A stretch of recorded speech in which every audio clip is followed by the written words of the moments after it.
Halo, selamat malam Foodpreneur Indonesia. Ketemu lagi dengan saya Sarita di Foodies on Sharing, Foodies IG Live. Foodies the first F&B education platform in Indonesia.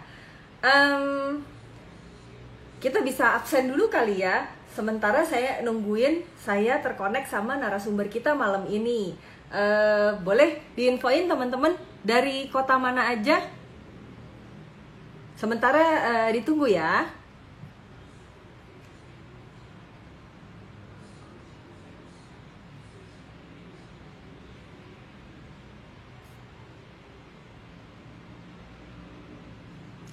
Ditunggu. Ayo, absen. Dari mana nih?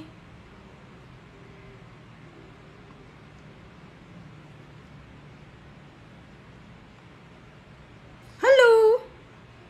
Bandung. Surabaya hadir. Wah, dari Jeddah, Arab Saudi. Klaten, siap. Kita tunggu ya.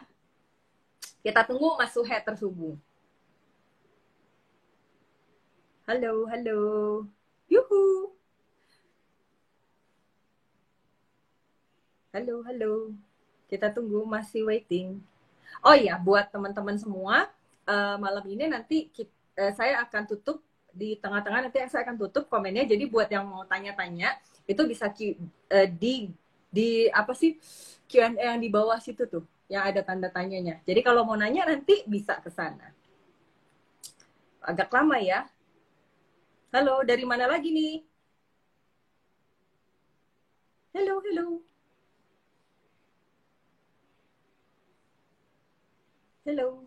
Kita nunggu sambungan ya.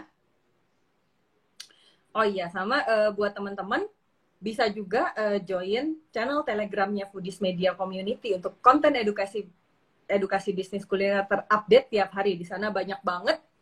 Ada e-book, nanti ada artikel-artikel update. Sebentar, kok ternyata terputus. Ditunggu sebentar ya. Sip. Kita tunggu lagi waiting.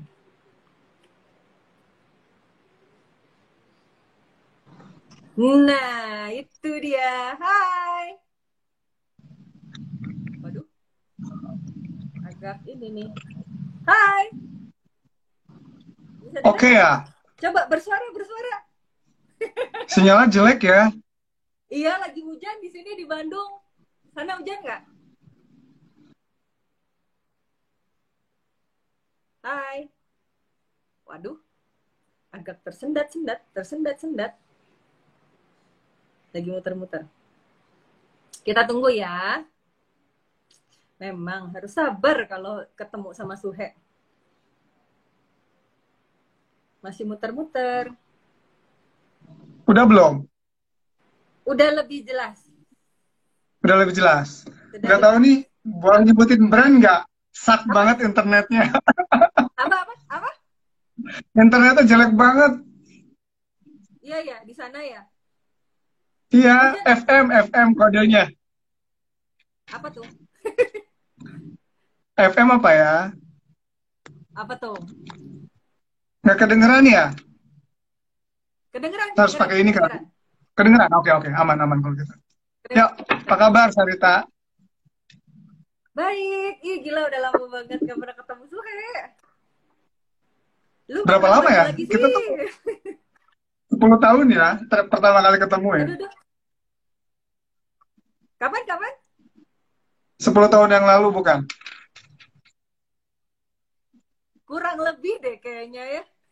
Kurang lebih ya. Kurang lebih kayaknya bukan ketemu. Kenal kayaknya deh. Kalau gua sih udah sering lihat lo di majalah. Gitu ya. Gue sih udah sering lihat lo di majalah, baca terus. Iya. Sekarang udah gitu enggak, kan. udah tua. Tua itu kan cuma numbersnya aja. Mukanya masih ini kok, masih seger buger. Amin, ya Allah. Amin. Di rumah nih. Oke, kita nyapa dulu ya. Apa? Boleh. Lagi di rumah. Putus. Iya, di rumah. Putus-putus ya. Ini. Oke. Kali aja lagi ngelayap di mana Putus-putus. gitu. Suara gue putus-putus nggak? Enggak. Kayaknya internet di sini yang jelek. Oh, siap. Ya udah. Buat Foodpreneur Ya. Indonesia, hari ini saya kedatangan sama nama lengkapnya itu Ricky Suhendar. Tapi kayaknya gue sih belum pernah denger ada orang yang manggil dia Ricky gitu. Tapi semua orang kayaknya manggil dia Suhe. Jadi gue juga ikut manggilnya Suhe. Dengan senang hati.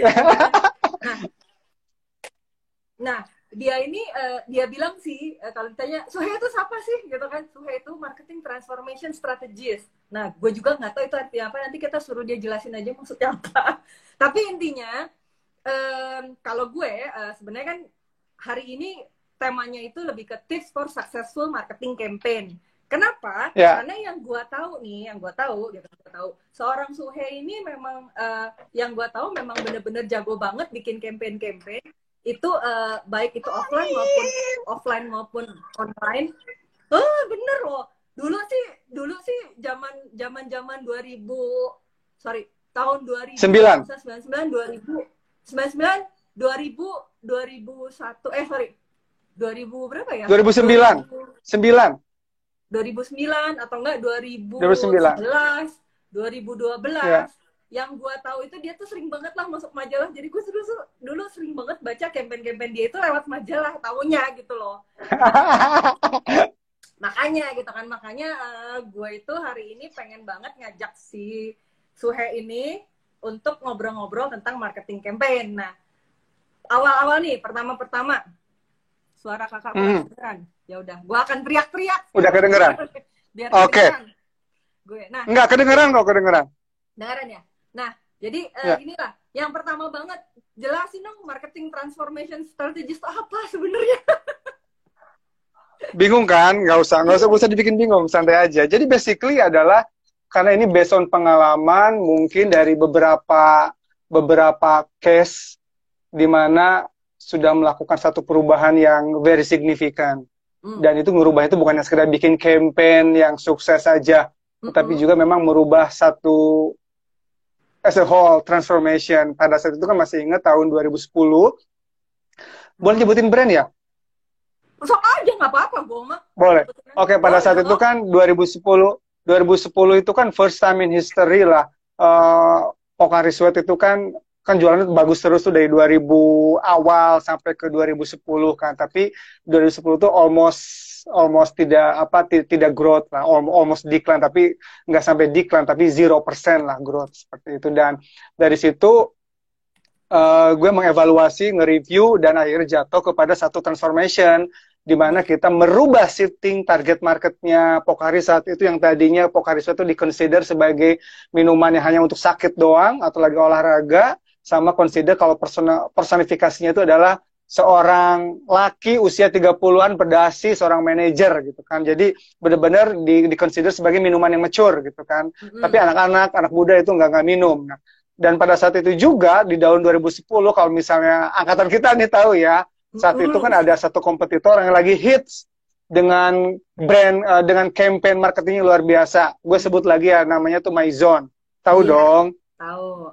Dari Danone. Saat itu kan Maison melakukan satu campaign yang luar biasa, pokoknya bikin viral dengan apa namanya? Flash mob ya. Saat itu kan hits banget ya flash mob ya, yang adaptasi dari luar gitu kan. Dan saat itu memang kita terambil share-nya itu kurang lebih 1% volume share-nya sama kompetitor saat itu Danone yang muncul. Dan akhirnya along the way dari review ini akhirnya gue meminta izin dari manajemen untuk merubah, untuk transformasi komunikasi ini, marketing strategi ini, dan dirubah yang tadi targetnya tadi supaya terkonsider orang dewasa, akhirnya shifting ke anak muda, which is itu usia anak SMA lah, seperti itu.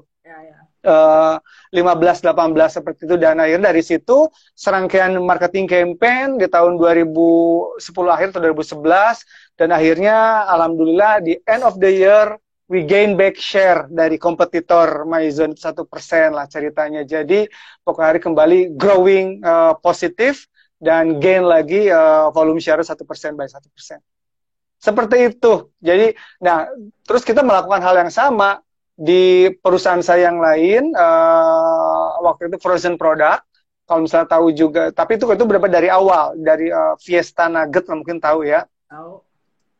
Tahu kan? Jadi saat itu Tahu lah. benar dari scratch from zero lah, karena di situ benar-benar tidak ada integrated timnya, tidak ada PR, tidak ada digital, ATL pun hanya sebagian kecil aja, jadi kayak satu untuk kerjain semua.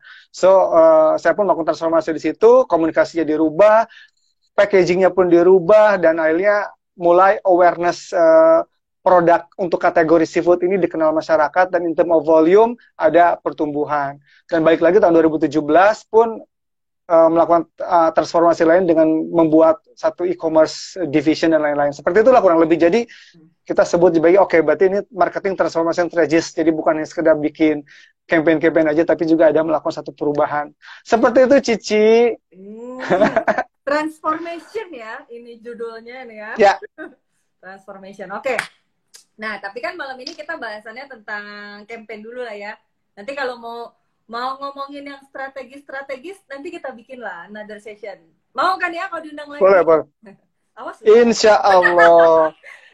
Nanti ngobrolnya di Bakso Bujangan aja. Boleh. Tapi kalau di Bakso Bujangan harus ini nggak bisa jauh-jauhan. Apa sih? Harus bisa ke tempat dong jadinya. Iya, lupa ya. Social distancing. Masih social distancing kita. Iya. Nah, yang paling basic banget dulu. Mau nanya dong, marketing campaign itu apa sih? Aduh, jadi kayak kuliah ya. Jadi ya basically itu adalah serangkaian activity, bukan hanya activity aja tapi juga prosesnya ya dari satu brand.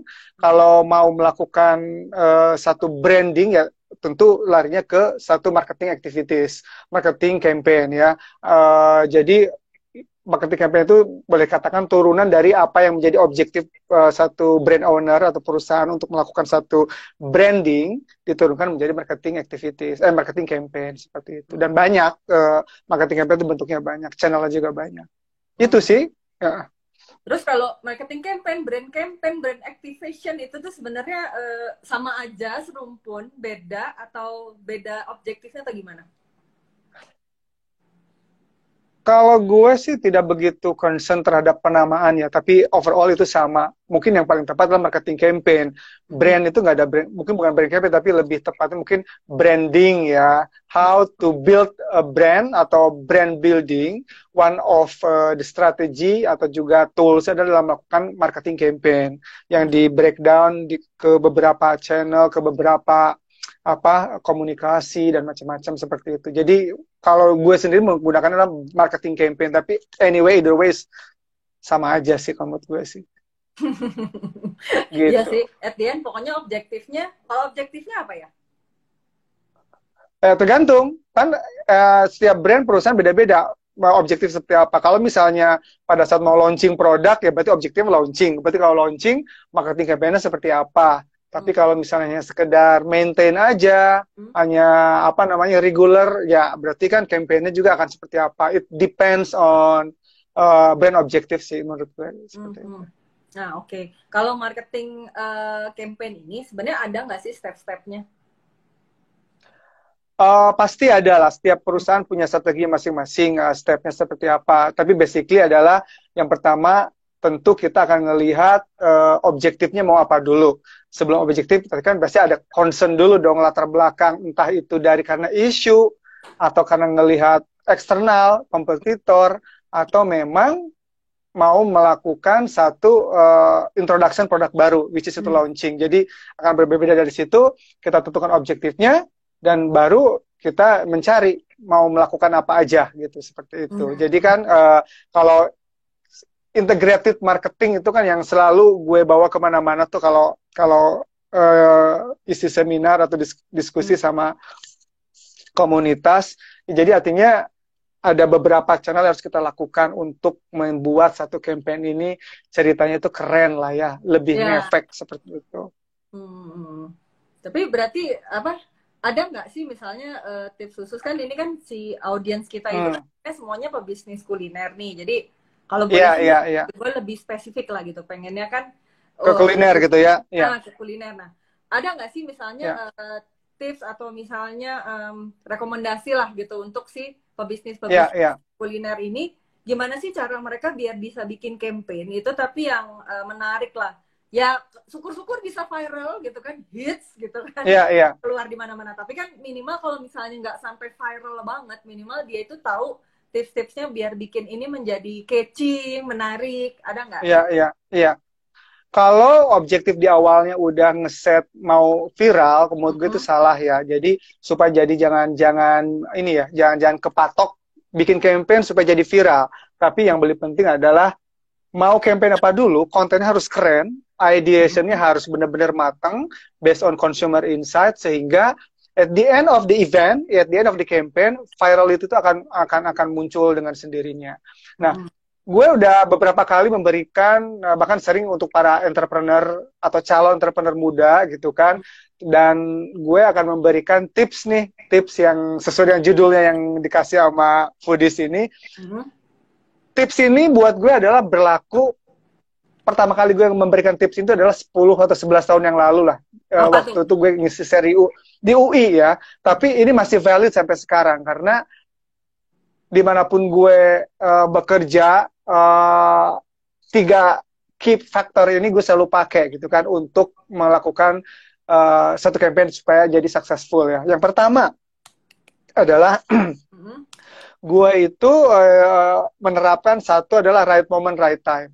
Ya, ini sangat penting dan ini jujur aja tidak bisa atau mungkin tidak banyak atau tidak bisa dimiliki oleh semua orang. Ada orang-orang yang mungkin tidak bisa melakukan hal ini karena ini menyangkut ke intuisi, sixth sense lah. Tapi sixth sense serem ya, intuisi lah. Kedengeran ya omongan gue ya? Kedengeran. Jadi right moment, right time ini memang harus digunakan dengan feeling juga. Gue mau kasih contoh. Tahun 2010 atau 2011 gue lupa ya. Pada saat Pocari Sweat menggunakan Irfan Bahdim. Ya. Tahu kan? Saat itu gue, I have to tell you honestly, gue nggak suka bola gitu kan. Gue nggak nonton bola kecuali kejuaraan-kejuaraan yang ada Indonesianya untuk kayak Asian Games atau SEA Games atau ASEAN Championship seperti itu ya. Tapi karena gue penasaran kenapa orang-orang kok saat itu ngeributin bola gitu kan, dan GBK selalu penuh dengan pertandingan AFF saat itu. Jadi gue penasaran, oke gue datang deh ke sana gitu kan, ke GBK nonton gitu kan. Saat itu Laos melawan Indonesia. Pas itu gue nonton kok, karena gue takut tuh kalau ke GBK pasti orang pada berantem atau apa kerusuhan karena kan pemain bola suka gitu kan, bawa pentungan atau kepala diikat. Tapi saat itu yang gue datang, kok cantik-cantik ya yang datang ya. Ada ibu-ibu bawa anak, dandan yang rapi, terus juga cewek-cewek kece, pada nongkrong, kece, udah tua banget ya kayaknya. Pada nonton gitu kan. Terus gue penasaran, pada saat ada orang di lapangan bawa bola, semua riuh penonton gitu kan. Jadi gue penasaran ini siapa, nomor 10 kalau nggak salah ya. Dan gue lihat, oh itu Irfan Bahdim gitu kan. Terus gue search lah di googling, oh emang mukanya lucu gitu kan, apa bule-bule Indonesia gitu kan. Dan saat itu mungkin ya pertama kali naturalisasi itu Irfan Bahdim mungkin di Indonesia, atau hits dengan kata naturalisasi. Dari situ langsung feeling gue nangkep, kayaknya ini cocok nih jadi brand ambassador gue gitu kan.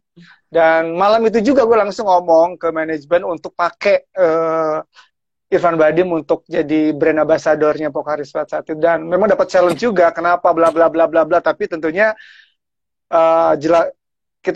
gue jelasin dengan ya tentunya ini olahraga, ini orang kok hits banget dan lagi digandrungi masyarakat, dan yang sisanya adalah memang menggunakan intuisi gue lah ya. Long story short, akhirnya dapet, dan begitu dan gue waktu itu bilang ke agensi, pokoknya iklan Irfan Bahdim gue harus yang pertama, nggak mau kesusul sama brand-brand lain, karena saat itu kan Irfan Bahdim udah dideketin sama Nike, sama Clear Shampoo, terus menyusul dengan Suzuki ya seperti itu, Suzuki motor kalau nggak salah. Terus jadi saat itu gue minta ke agensi, pokoknya gue harus yang pertama, nggak mau tiba-tiba kesusul sama brand lain untuk Irfan Bahdim yang muncul dengan brand lain. Akhirnya pakpuk, muncullah iklan pertama dan dari situ langsung viral kan. Trending topik saat itu di Twitter karena kan saat itu kan belum ada Instagram, masih Twitter dan Facebook ya. Jadi orang-orang talk about Irfan Bahdim dan Pocari Sweat dengan hashtagnya yang saya dan Pocari Sweat itu di mana-mana lah ya. Jadi pada ngikutin dengan logat-logat bulenya seperti itu. So dan ke situ langsung jadinya orang-orang brand awareness Pocari Sweat top of mind-nya jadi nge-recall antara Irfan Bahdim dengan Pocari Sweat sangat tinggi. Terus performance sales-nya tentu jadi bagus saat itu. Dan apa yang terjadi pada saat berikutnya, Clear shampoo pakai Irfan Bahdim, Suzuki pakai Irfan Bahdim itu tidak sepowerful Pocari ya. Karena itu tadi nomor satu, right moment, right time. So, jelas ya. Yang kedua adalah be innovative atau kita sebutnya, gue selalu nyebutnya itu adalah ini berbeda dengan yang lainnya lah. Harus be inovatif, menemukan hal yang baru. Ini juga gue contohin dengan pengalaman gue di Pocari Sweat dulu kemarin. Jadi saat itu kan lagi rame nih girls band tahun 2011. Ada Cherry Bell, ada Seven Icon kan dengan iklan So Good dan macam-macamnya kan. Lagi hits lah sebagai seorang marketing ya. Tentunya yang gitu-gitu harus dipakai, harus alert gitu kan. Oke, kayaknya gue karena kan udah shifting transformasi tadi kan untuk menjadi brand yang lebih ke anak muda untuk marketing strateginya, kayaknya cocok nih pakai girls band juga nih untuk Pocari Sweat. Tapi akhirnya kita mikir kalau pakai girls band yang sudah ada, cewek-cewek yang berlima atau berenam gitu, tapi kan udah ada brand lain yang pakai, kurang inovasi, hanya jadi follower. Akhirnya kita Pocari Sweat memutuskan untuk bikin JKT48. Yeay, ada 16 cewek direkrut di GBK dan akhirnya berkumpul 16 langsung dibikin JKT48 dan syuting menjadi iklan pertama JKT48 untuk Pocari Sweat. Dan itu another success dan virality lagi. Dan bayangin saat itu kan JKT48 itu jadi yang menginisiasi itu adalah Pocari Sweat. Jadi kalau nggak ada Pocari Sweat, JKT48 itu nggak akan ada gitu kan. Dan apa yang terjadi pada saat kita melakukan inovatif yang berbeda dari yang lain, kemarin itu akhir tahun 2019 ada survei itu dari komunitas JKT48 ditanya gitu kan, apa yang kalian tak ingat dengan JKT48? Dan jawabannya itu adalah Pocari Sweat. Ya, karena itu tadi, be inovatif. Ini adalah satu kunci. Yang kedua yang tadi saya sampaikan, yang diperlukan oleh seorang marketing atau juga business owner atau entrepreneur untuk bisa selalu melakukan hal yang baru. Don't be a follower, tapi menjadi game changer ya. Harus yang menjadi trendsetter seperti itu loh. Jadi yang memulai gitu, selalu seperti itu. Atau contoh yang berikutnya lah, dirimu kan menjadi kontestan saat itu. So Joy Healthylicious. That's another campaign tahun 2009 ya. Saat itu kan gue melakukan campaign dulu di Singapura. Waktu itu namanya gijoy.com. That was another success karena saat itu bayangin digital kan baru muncul di Indonesia ya 2009 ya, Facebook dan Twitter. Nggak kepikiran tuh orang-orang melakukan satu campaign reality show online gitu kan. Yang saat itu kan orang taunya di TV, Indonesian Idol, di Indosiar, ada AFI, apalagi ya yang reality show gitu deh ya. Tapi tiba-tiba Sojoy melakukan gebrakan, oke, kita harus bikin, tapi jangan ngikutin hal yang sama, kita bikin online. So, kita tagline-nya kan the first reality show online in Indonesia. Dan saat itu bayangin coba yang ikutan siapa? Orang-orang yang saat ini kalau ikutan harus kita bayar, Bo, jadi buzzer, influencer. Tapi saat itu gretongan semua, ada lu lah salah satunya kan, yang mungkin saat ini kalau disuruh harus bayar kali kan. Ada orang penting yang gue nggak mungkin sebut lah, kalau sebut nanti kan nggak enak ya. Orang-orang yang sekarang kalau disuruh ngebahas itu mungkin satu tweet atau satu post itu mungkin berapa puluh juta atau at least berapa juta. Saat itu gretong gratis karena mereka ngelihat kampanyenya keren. Dan saat itu belum ada yang melakukan hal serupa. Jadi Sojo yang pertama seperti itu. Itu yang kedua. Yang terakhir, yang ketiga adalah integrated, ya. gue selalu nyampaikan integrated. Integrated itu bukan berarti harus semua yang dilakukan, karena I'm pretty sure entrepreneur kan mempunyai limitation of budget ya. Tetapi mereka para food business ini harus aware integrated itu adalah satu rangkaian yang tidak harus diperhatikan lah untuk membuat campaign ini sukses lah. Satu udah pasti ATL lah ya, udah tahu lah ya, ATL itu above the line, iklan TV, radio, print atau newspaper, itu sebutnya kita ATL. Yang kedua adalah digital yang lagi hits lah ya, yang mungkin ini menjadi main priority buat para food business entrepreneur ini yang mungkin bisa memanfaatkan channel ini. Banyak web, sosial media dengan sebanyak itu, mau IG, Facebook, Twitter, ada TikTok yang sekarang tuh kan, terus juga ada vlog, YouTube dan macam-macam. Yang ketiga, yang berikutnya itu ada below the line. Below the line itu ya everything yang dilakukan secara on the ground. Bisa itu event, activation, SPG di supermarket, bisa event-event di seminar, di pameran, ataupun dimanapun, itu depends on the product ya. Melakukan kegiatan activation yang lebih dekat dengan audiensnya, itu kita sebut dengan BTL, below the line. Terus juga ada ya bisa dikatakan OH lah, out of home ads lah ya. Mungkin ini juga untuk bisa seperti billboard, LED, branding di kereta, Transjakarta, macam-macam lah, banyak di kantor-kantor, di sekolah, di supermarket. Supermarket yang kan udah masuk ke dalam, tapi yang di luaran ya, yang out of home seperti itu. Dan terakhir, last but not least, yang terkadang orang suka lupa karena mungkin ini tidak jadi bagian dari marketing ya. Kadang-kadang kan di perusahaan itu kan, di korporasi terpisah. Tapi ini menjadi penting buat gue adalah PR, public relation. Kenapa? Karena PR ini akan memberikan kontribusi besar, very significant, once pada saat komunikasi itu datangnya, atau pesan itu, atau promosi itu datangnya bukan dari brand owner.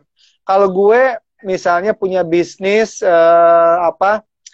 bakso misalnya, terus gue muji-muji produk gue, oke lah lu yang punya kok ya, pastilah ya. Tapi bayangin kalau yang muji itu, yang membuat positif image itu adalah orang lain. Bisa itu media, atau liputan, atau mungkin buzzer yang very very soft ya, bukan buzzer yang dibayar, karena sekarang itu agak-agak rancu ya. Antara buzzer ngomong karena dibayar sama yang benar-benar genuine ya, otentik, tulus, memang ini produknya bagus seperti itu. Dan media ini, PR ini memang menjadi tools penting karena bisa memperkuat satu komunikasi atau pesan yang sampai ke konsumen dengan valuasi yang gede. Karena gini, kalau misalnya gue pasang iklan di satu di TV deh, contohnya di RCTI, 200 juta misalnya kan. Tapi begitu ada liputan berita di RCTI itu beritanya gue lupa ya, Seputar Indonesia, tentang liputan berita event gue misalnya, itu nilainya bukan 100 juta, bisa 400 juta, 4 kali lipat ya. Karena apa? Value-nya berbeda antara iklan sama pemberitaan. So, jadi PR-nya sangat penting. Terus kalau misalnya para entrepreneur nanya, wah mahal dong, nggak juga gitu. Itu tergantung approach-nya seperti apa. Karena kalau misalnya kontennya keren, PR itu bisa dengan senang hati untuk memberikan liputan ataupun coverage for free ya. It depends on how you communicate. It depends on ideation, innovation seperti apa, dan nggak harus selalu dengan duit seperti itu. Itu 3 poin penting yang menjadi key factor untuk campaign yang sukses menurut gue. Gitu, Cak. Siap. Nih ada pertanyaan yang agak nyambung. Kebalik kameranya. Kelihatan kan lagi hujan di sini. Ntar. Ini sebenarnya nyambung sih sama pertanyaan gue yang selanjutnya, tapi nggak apa-apa, gue bacain aja pertanyaannya karena sama sebenarnya. Gimana sih cara standar apa yang menjadikan bahwa produk atau campaign kali ya itu dibilang viral? Sama sih sama pertanyaan gue. Viral ya, jadi banyak ukuran kali ya, ukuran. Oke. Walaupun ini adalah bukan objektif, menurut gue bukan good objektif kalau orang di awal udah ngeset pengen bikin campaign karena viral. Yang paling penting adalah di era sekarang, di semuanya serba digital ini konsumen itu udah cerdas, udah apa namanya, udah bisa membedakan mana yang palsu, mana yang asli ya, mana yang genuine, mana yang dibuat-buat. Jadi so please, menurut gue tuh jangan membuat sesuatu yang fake ya, karena konsumen sekarang bisa baca ya, ataupun seperti yang lu bilang sensasi misal seperti itu ya, karena itu jatuh-jatuhnya mungkin akan rame, tapi jatuh-jatuhnya akan menjadi negative image buat brand ya. Ya terserah kalau misalnya itu jatuhnya ke personal ya, terserah dia. Tapi kalau misalnya kita kan menyangkut sebagai brand ya, jadi menurut gue adalah bikin suatu hal yang apa adanya. Jadi jangan dipatok ke viralnya, tapi kreatifnya apa, inovasinya apa, idenya apa. Karena kalau dipatok ke viral, nanti jatuh-jatuhnya apa, lu akan bayar buzzer. Ya udah gue bayar buzzer, ramein ya. Kalau misalnya ada restoran, sorry ya to say ya, udahlah, gue pesenin aja via Gojek 100 orang biar kelihatan antri di videoin. Konsumen akan bisa baca. Virality itu akan kerasa dengan natural di masyarakat gitu kan. Karena gue bisa melihat itu gitu kan. Jadi kalau yang hebohnya adalah brand ownernya atau si pemilik brandnya, yaitu masih question mark. Tapi kalau ramenya itu kan dari orang-orang, atau karena word of mouth, itulah yang virality yang sesungguhnya. Pengukurannya ya akan kelihatan. Kalau misalnya dari sisi orang digital pasti tahu lah ya, orang agensi akan lebih pintar daripada gue pengukurannya. Misalnya kayak as simple as kalau misalnya bisa diukur ya trending topic di Twitter, atau ada listening tools, atau mungkin teman-teman bisa pakai tools-tools yang lain. Intinya adalah bisa mengukur apa namanya, seberapa besar percakapan orang di sosial media, atau bisa listening tools juga seperti itu mengenai produk kita. Tapi yang dari gue yang lebih penting adalah intinya be genuine, jangan dibuat-buat, jangan fake, karena konsumen sekarang udah pintar, bisa membaca kalau ini asli atau palsu atau dibuat-buat. Jadi apa kuncinya? Idenya dulu harus keren. Itu yang akan kebeli sama konsumen. Kalau udah keren, dengan sendirinya akan viral di masyarakat, seperti itu sih. Kalau waktu zaman apa sih campaign-campaign yang pernah lu buat lah gitu, itu dulu ngukurnya bukan boleh atau enggak ya, tapi gini, fair nggak sih kalau misalnya campaign-campaign ini diukurnya itu dari sales? Fair nggak sih sebenarnya? Bisa ya, bisa enggak. Oke, sales. Menarik nih, pertanyaan bagus nih. Kalau ngomongin big corporation, yang udah volumenya besar ya, kita ngomongin omset bukan 100 juta, 200 juta ya, Boy ya. Iya dong. Tapi ngomongin yang triliunan atau ratusan miliar per tahun atau triliunan per tahun. Itu susah. Karena marketing campaign itu jatuhnya adalah untuk long investment. Jadi objektif lebih ke brand awareness, top of mind, investasi di marketing supaya orang lebih engage lagi dengan brandnya. Begitu orang ngomongin bakso, aduh gue pengennya ya bakso bujangan. Begitu ngomongin nasi goreng mafia masih ada ya? Masih, seperti itu. Begitu ngomongin apa namanya minuman soda, misalnya Coca-Cola, seperti itu ya. Nah tapi kalau produk yang masih baru nih, kayak para entrepreneur yang mungkin yang lagi banyak mendengarkan sekarang, itu bisa ya. Gue kasih contoh deh, nggak jauh-jauh ke entrepreneur. Tahun 2009 pada saat Sojoy Health Delicious pertama, itu kan baru launching nih Sojoy, dan volume masih kecil. Jauh banget lah mau Pocari gitu kan, masih kecil. Dan itu bisa keukur, dan itu fair. Pada saat Sojoy Health Delicious sukses, viral, ukuran viral dari mana? Orang ngomongin produk ini. Dari majalah, dari media magazine, yang sebagai tolak ukur keberhasilan, dia meng-award Sojoy Health Delicious sebagai digital campaign terbaik di Indonesia. So itu adalah bukti virality-nya seperti itu. Tapi saat itu kan volumenya masih kecil, dan begitu campaign itu kelihatan banget pertumbuhan dari volume pada saat periode campaign berjalan. Karena volumenya kecil, bisa diukur. Jadi kalau para entrepreneur di sini, yang saya ya bukan mengecilkan ya, mungkin kan omsetnya kan masih ratusan juta per bulan lah ya, belum sampai ratusan miliar per bulan gitu ya. Jadi itu masih bisa efektif dengan virality, dengan ke sales. Tapi kalau long the way dengan volume yang besar itu agak-agak sulit, karena objektifnya bukan ke sales lagi. Marketing itu kan tidak jangka pendek ya, objektifnya untuk langsung ke sales gitu kan, tapi itu jangka panjang. Seperti itu, Cak. Jadi mungkin bisa dibilang justru kalau usahanya masih belum terlalu besar, bukan korporasi gitu ya, justru sebenarnya bisa lebih ke apa ya, kalau bisa dibilang bisa lebih nge-trial kali ya. Oh, gue misalnya 3 bulan ke depan gue bikin campaign ini, gue cobain gitu. Kira-kira ada lonjakan nggak gitu? Mungkin gitu kali ya, related. Ya, karena betul, karena pas itu gue masih ingat pada saat campaign Sojo Healthlicious itu langsung orang-orang kan pengen nyoba nih, kan baru, ini apa ya Sojo ya, jadi ya kita coba deh. Nah, dari situ stagingnya udah berbeda dong. Kalau udah nyoba, supaya mereka suka, supaya mereka beli lagi, apalagi nih campaignnya. Dulu kan kalau misalnya yang gue masih ingat dulu zamannya, nggak tahu, mungkin teman lo juga kali, Sa, yang keripik Maici ya.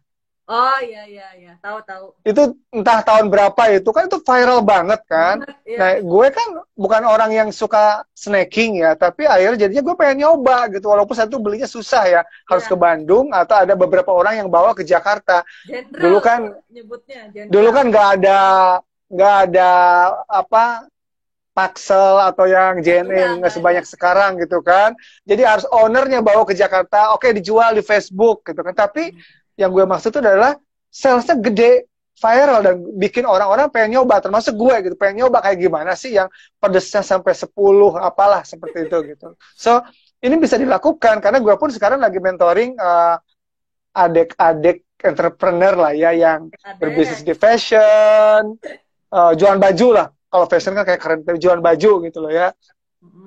Terus di makanan ada startup juga yang di bidang travel. Kebetulan kan gue ada 2 startup travel nih yang lagi gue mentoring kan. Jadi gue excited gitu karena karena terlepas dari ide-ide yang keren, jadi kan gue perlu tinggal bumbu-bumbuin aja seperti itu sih. Jadi bisa gitu. Everything can do lah. Can do lah. Lu kayak can do lah. Kayak orang Singapura aja. Can do. Oh ya, terus gini, teman-teman, buat yang nonton, jangan lupa ya, print screen, kemudian posting di IG story, kemudian tag juga @rsuhe, sama tag @foodies.id. Nah, kita pose dulu kali ya. Pose dulu biar pada ada hadiah. Enggak. Oke. Hadiahnya. Hadiahnya senyumin sama rsuhe. kita ini dulu apa? Pose dulu. Pose apaan? Ya gini aja deh. Ya gini. Gini aja. udah pada nge-print screen belum nih? Gue yang nge-print screen. Cih, nanti aja lah. Pasti udah print screen kan? Oke. Ya, pede bener gue ya. Oke, next question. Yuk. Kalau gini, tapi bener sih ya tadi yang dibilangin. Tapi kan gini ya, sebenarnya kalau mau ngomongin apa ya? Kalau gue sih ngelihat kadang-kadang kan campaign itu kan misalnya dibuat tiba-tiba viral gitu ya. Nah, tapi ada trik lah gitu kan. Kalau yang namanya orang viral itu kan pasti ada jangka waktunya ya, maksudnya ada periodenya lah. Iya. Terus kan nggak mungkin 1 tahun gitu. Nah, punya nggak sih misalnya trik atau tips untuk berusaha manjangin dikit aja gitu loh periodenya biar lebih lama diomongin orang? Kayaknya gue itu tadi, kalau dari sisi gue adalah tidak pernah melakukan satu marketing campaign yang objektifnya untuk viral. Viral itu adalah output. Itu yang menurut gue adalah salah ya. Jadinya itu tadi. Karena yang awalnya mau membuat jadi viral, dan akhirnya diciptakanlah satu hal-hal yang tidak mendukung ke objektif. Ya, jadi mendingan sekali lagi bikin suatu marketing campaign itu yang itu tadi, yang momennya harus pas, right moment, right time, dengan judul atau topik atau pemilihan karakter atau tema. Dan yang kedua itu tadi yang gue bilang tadi itu adalah be different, inovatif karena ini penting.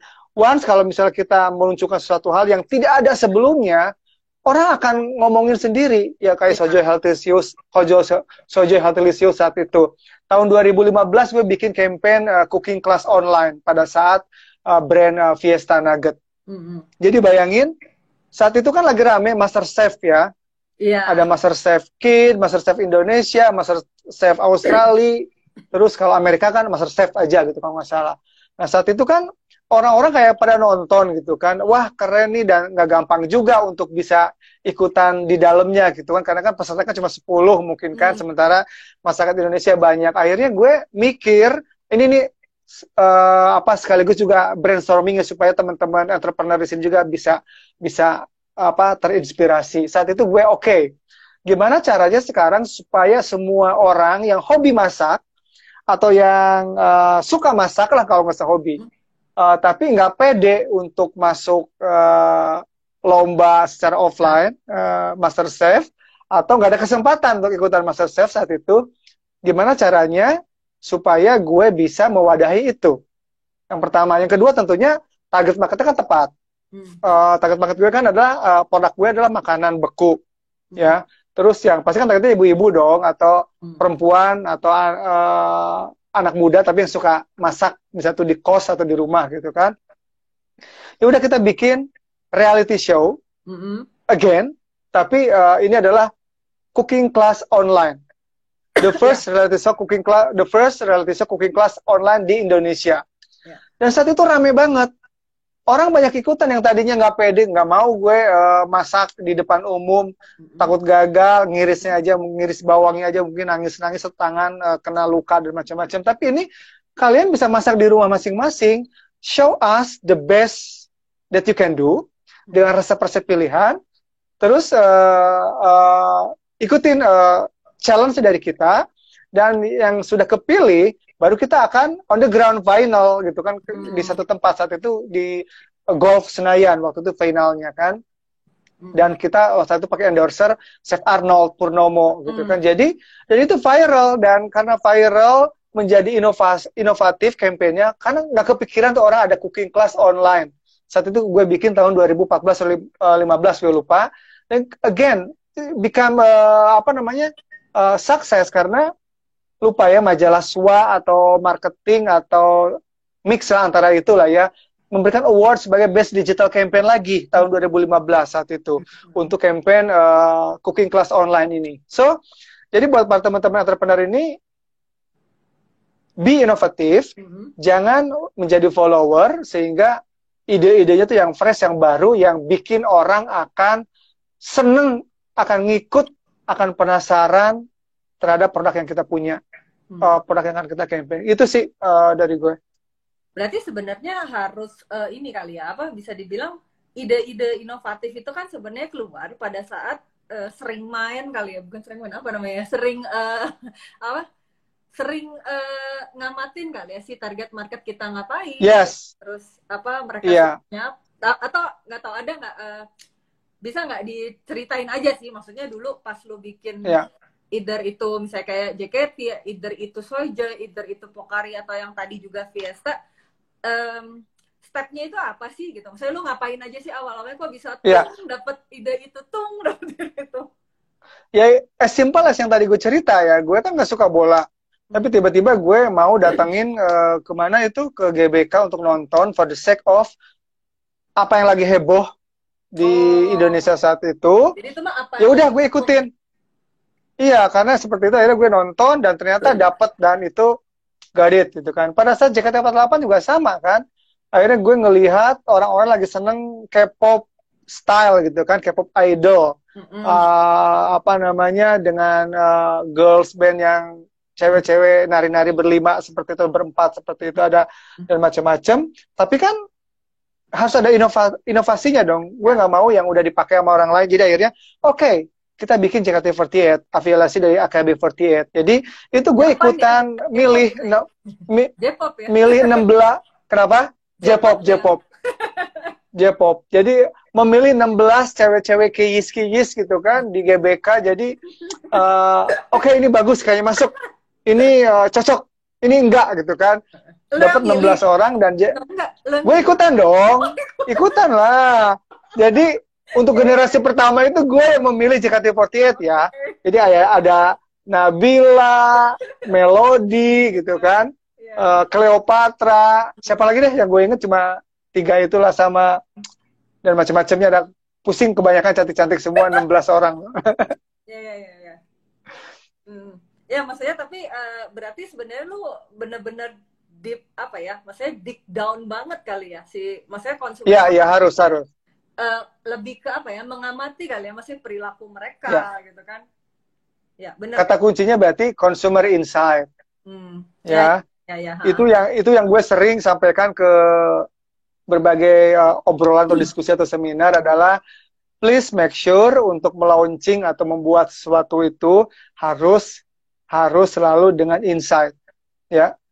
Insight-nya seperti apa gitu, karena tanpa itu kita bisa salah, karena bisa jadi apa yang kita suka belum tentu apa yang target audience suka. As simple as gini, contohnya yang terakhir, campaign kemarin gue yang bintang SMA itu, nah iya itu kan memilih endorser tuh, juri itu ya, juri-jurinya ya. Apa yang gue list nama-nama juri itu gak ada yang kepake sama target audiensnya. Kan target audiensnya anak SMA ya. Sebenarnya gue milih jurinya A, B, C, D, E gitu kan. Begitu dilempar ke audiens, nggak ada yang suka semua. Si A, saya enggak ya, kayaknya nggak jadi panutan. Si B, kayaknya enggak ya, saya nggak inspire ke dia. Yang C, oh enggak, saya nggak follow ya. Jadi salah semua gitu. Jadi apa yang mereka suka? Gading Martin, Tasya Farasya, Zizi Sahab. Zizi nonton nggak ya? Terus juga apa? Nonton ya, mungkin atau suaminya kayak nonton. Terus siapa yang satu lagi ya, itulah seperti itu. Jadi please make sure jangan membawa subjectivity dalam satu marketing campaign. Karena ownernya maunya ini, jadilah ini, jangan. Kan itu belum tentu benar. Jadi harus benar-benar cek recheck, aka research. Target audience lu siapa? Jualan baju, fashionnya apa ibu-ibu? Please make sure audiensnya, campaign-nya adalah yang harus sesuai dengan yang dimaui oleh ibu-ibu. Ini jualan apa? Misalnya barang games, pernak-pernik handphone misalnya ya. Oh ini targetnya anak muda nih, laki-laki. Make sure campaign yang dibikin itu adalah harus sesuai dengan apa yang menjadi inspirasi atau aspirasinya anak muda laki seperti apa. Sehingga match antara yang kita luncurkan dengan apa yang audiens mau itu ketemu. Dari situ akan menjadi dengan sendirinya sukses story-nya itu akan terjadi lah. Virality akan menyusul. Menurut gue seperti itu. Tapi itu sebenarnya ada untuk nyari, gini kan tadi lu bilang kan ini gue yang ngelis nih nama juri-juri gitu. Terus lu tanya ke si konsumernya kan sebenarnya ya. Terus nanti baru tadi pada mental ke nama-namanya. Nah, buat orang apa sih si UKM ini gitu, foodpreneur ini bisa nggak sih dikasih tipsnya? Boleh nggak sih misalnya mereka yang nanyanya itu misalnya lewat sosial media itu possible nggak sih? Atau misalnya mereka memang harus bikin kayak apa ya, metode risetnya tuh yang serius banget misalnya? Enggak gitu kan? Enggak harus yang serius. Maksudnya nggak buat serius. Harus serius, tapi nggak harus yang mahal, berbudget besar. Kalau perusahaan-perusahaan korporasi, tentunya kita melakukan sesuatu hal yang lebih proper ya. Ada banyak riset tools, agency yang dilakukan untuk melakukan insight seperti itu.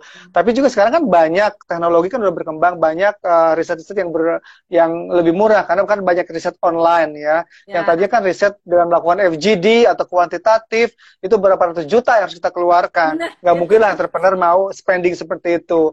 Shift lah sekarang ke online. Ada yang namanya apa ya? Gue lupa namanya, banyak lah, nanti bisa di search yang Google, hanya berbudget jauh berapa persen. Google Form ya? Berapa persennya untuk melakukan online riset dengan agensi. Tapi kalau Google Sheet itu kan, Google Form itu kan yang gratisan. Banyak, terus tadi nanya di sosial media juga bisa, tapi nanyanya harus yang lebih soft lah ya, lebih supaya jawabannya pun benar-benar tidak bias, tidak terpaksa, dan benar-benar insightful seperti itu. Banyak, dan tidak harus selalu berbudget mahal. Yang murah pun bisa gitu loh. Yang paling penting adalah balik lagi selalu ke sini. Inisiatifnya apa, ide kreatifnya apa, semuanya itu bisa dicari kok. Jadi jangan kepatok dulu, ini mahal, itu nggak bisa. Jangan, kalau udah gitu udah mati semua. Atau jangan juga bilang, pengen viral, jangan. Nantinya akan jatuh-jatuhnya ke hal yang tidak baik seperti itu. Tidak baik. Ya, ngerti. Tidak baik dalam artian fake, seperti itu kan, atau memilih buzzer apapun lah yang yang sekarang kan banyak tuh yang di sosial media kan yang ya gitulah pokoknya. Saya nggak enak kalau ceritain Yang fake-fakean gini kan. sensasi ya. Sebutnya gitu nih, Sensasi yang lah ya. sensasi, bukan Ya, prestasi. ya, ya. Jangan mencari sensasi. Pikir ide kreatif yang keren aja. Nanti orang akan bisa baca sendiri kok. Please make sure karena orang audiens tuh netizen sekarang udah pinter. Udah tahu mana yang benar, mana yang enggak. Seperti itu sih. Tapi Ya udah lama ya kita ngobrol ya.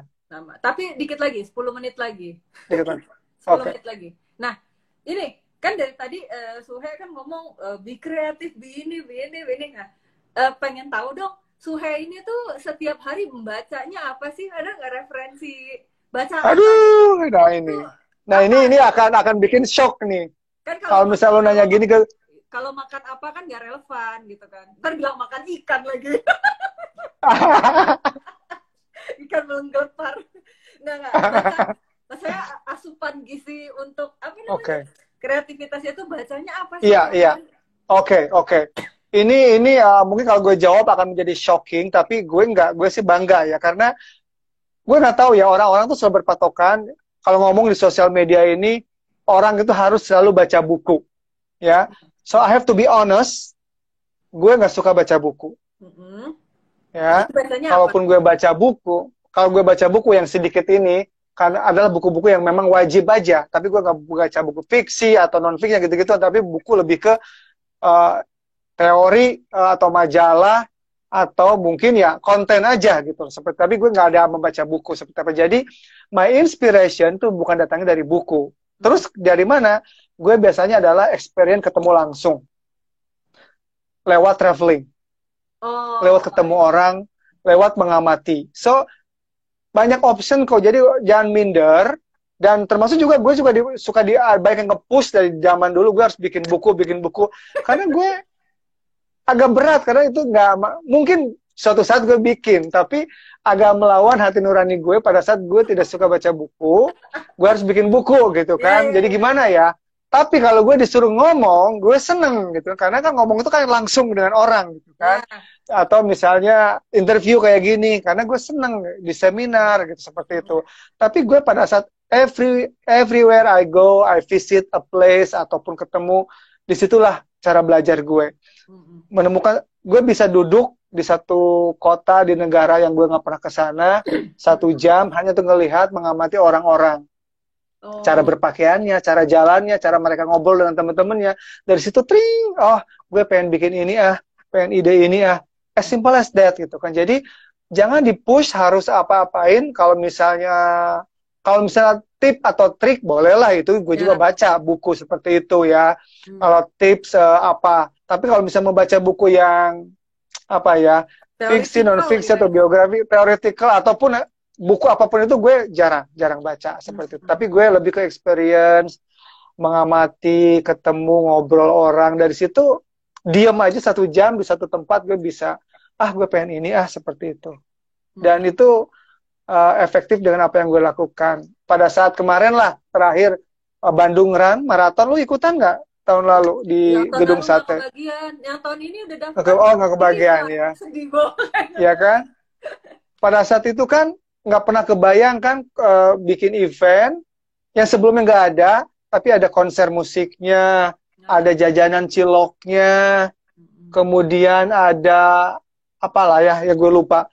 Dan itu tuh kenapa nggak kepikiran dulu gitu loh. Tapi begitu gue handle event itu, gue bikin menjadi viral gitu kan, menjadi viral dan itu menjadi most wanted marathon event atau running event di Indonesia, ya kan? Nah, dan yang ngomong viral itu siapa? Bukan gue atau brand ownernya, tapi orang-orang lain. Tiba-tiba di sosial media, tiba-tiba pada saat gue interview dengan wartawan di event di momen yang lain, wah keren ya, sukses, viral eventnya, bla bla bla bla gitu kan. Dan memang dapat award juga seperti itu. Jadi apa namanya? Jadi memang itu tadi harus karena tadi apa?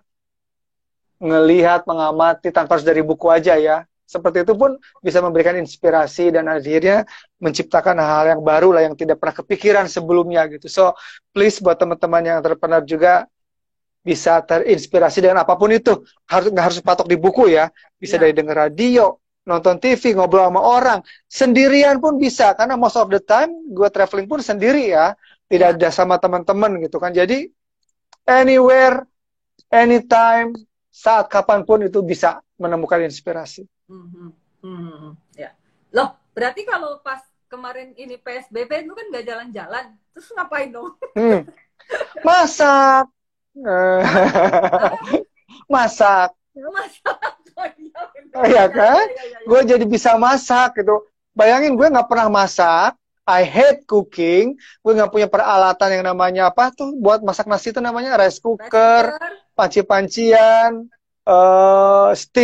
steamer, apa yang air fryer, itu semua baru beli sama gara-gara pandemi kan. Jadi penuh di dapur gue.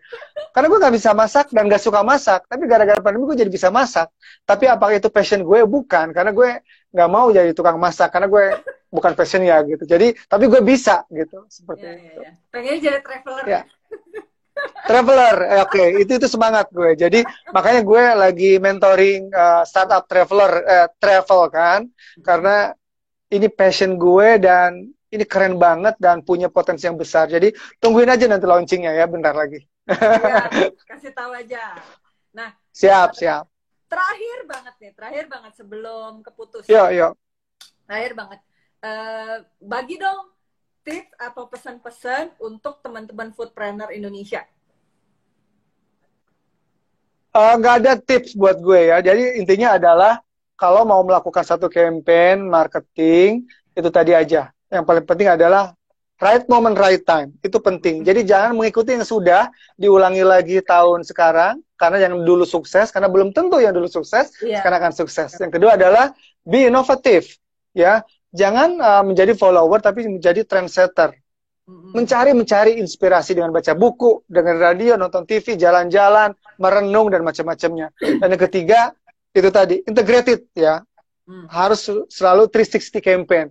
BTL-nya, ATL-nya, digitalnya, dan macam-macamnya. PR-nya seperti PR-nya juga ya. Iya sih, PR-nya ketinggalan sih emang. Oh, itu penting banget. Ya udah, nanti mungkin next time boleh ya kalau misalnya gue minta kita ngobrol-ngobrol lagi. Bersedia nggak nih? Boleh dong, boleh. Nanti kita kapan-kapan bisa. Kalau gue minta bahas PR bisa lah ya. Boleh. Sip. Dengan senang hati. Ini, sorry, coba gue buka lagi. Siapa tahu ada pertanyaan yang belum gue bacain dan masih related. Sebentar. Oh, kalau kita mau bangun brand awareness di negara tertentu, ada ide atau masukan nggak untuk strategi? Brand awareness di negara tertentu? Sama aja. Dia mau launching di luar negeri ya? Ya sama aja. Yang paling penting adalah, apalagi negara tertentu nih, berarti lo harus tahu dulu target audiensnya ya. Itu akan perlu insight yang lebih gede lagi, riset yang lebih gede lagi. You need to have people atau siapapun itu yang memberikan informasi data mengenai insight market di sana. Jangan salah mau launching doang, tapi siapa target marketnya, habitnya seperti apa, demografinya seperti apa, umurnya seperti apa, muda, tua, laki, cewek, ataupun hobinya apa, itu penting. Jadi tidak bisa untuk langsung tiba-tiba launching seperti itu. Sip, oke nih, bentar lagi mau diputus. Kalau gitu kita sudahin aja dulu. Terima kasih banget untuk satu. Thank you. Next time kita ngobrol-ngobrol lagi di IG Live, mau ya pastinya ya. Siap. Ini gue belum makan loh, gue mau makan. Masak sendiri ya? Bukan masak ikan, dong. Bukan ikan ya? Enggak, istirahat dulu. Ya udah, oke kalau gitu, thank you Sule. Terima kasih juga. Thank you. Yang stay tune tetap sama kita. Ketemu lagi di next Foodies on Sharing berikutnya. Dadah. Bye.